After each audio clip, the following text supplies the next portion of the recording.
Welcome to the Introduction to Biblical Literature 1, Old Testament. So the story of the Bible is sometimes told like this.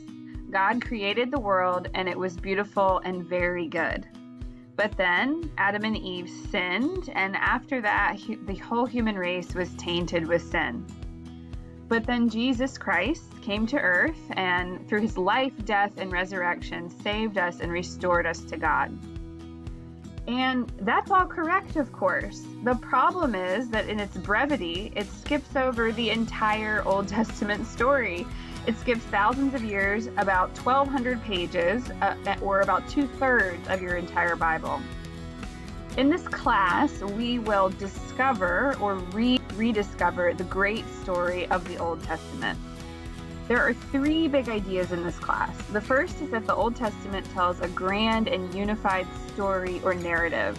From Genesis to Malachi, the books of the Old Testament tell a story of God creating the world, his creation then unraveling through the choices of the first humans he made, and then God's intent on restoring his creation to what he had intended it to be. It tells the story of God calling and forming a people to join him in this restorative mission, and it tells the story of their ups and downs, successes and failures in joining God in that mission. This story lays the foundation for the story of the New Testament, the story of Jesus, and a story which really continues today, and one in which you today are a part of. The second big idea of this course is that despite the fact that the Old Testament tells a unified story, it's made up of a variety of diverse texts.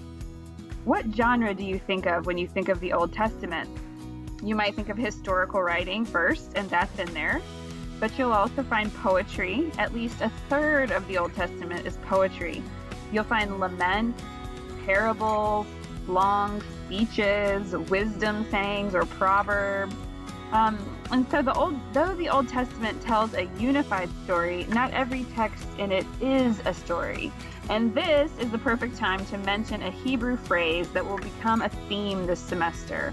And that is Ela Ve'ela, which literally translated means these and these. And what the expression means is that two things or two truths can stand in tension at the same time. In other words, these things are true or real, and so are these. So this is your first introduction to Ela Ve'ela, the fact that the Old Testament tells a coherent story, but it's made up of diverse texts like poetry and wisdom writings, and we will have to put in the effort to learn how to read texts like that. The way a historical narrative from 1000 BC tells a story will be different from the way a poem from 400 BC helps tell a story. Okay, the first big idea of the class was that the Old Testament tells a story and that this story is in a sense ongoing, and you today are a part of that ongoing story. Well, our third and final big idea for the class is sort of the flip of this, and that is that the Old Testament story is a part of you. And what I mean by that is the Old Testament describes what God is like. It describes what humanity is like, what society is like. Its poets write about what hope and longing and worship feel and sound like. And these are things that will likely resonate deeply with you. You'll read things and think, I've felt just like that.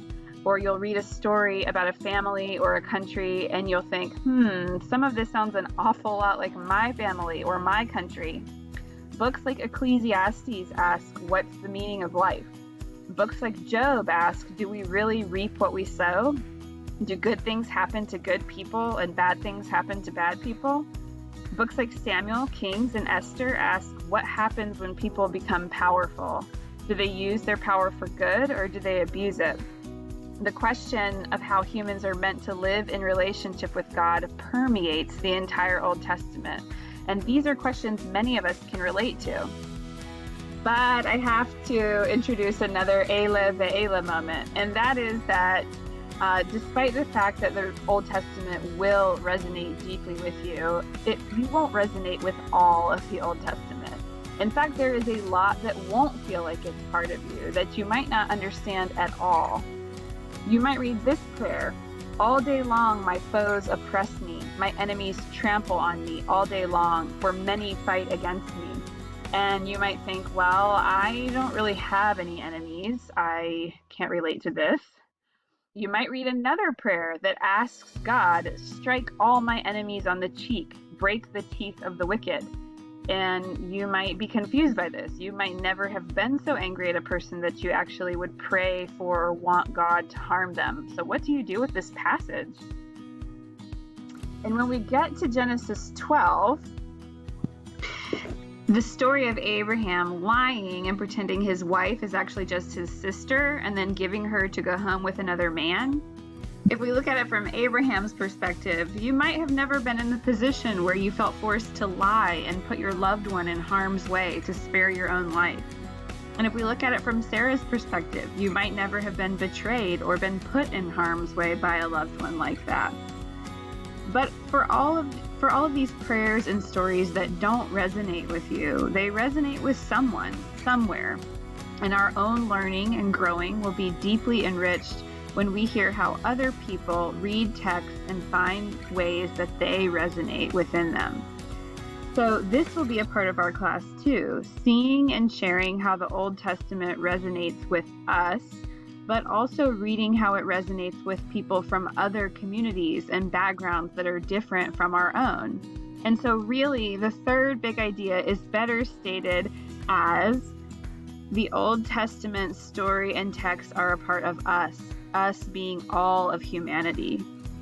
So those are our three big ideas this semester. The Old Testament is an awesome and unified story made up of diverse texts, and while we are a part of that story is also a part of us.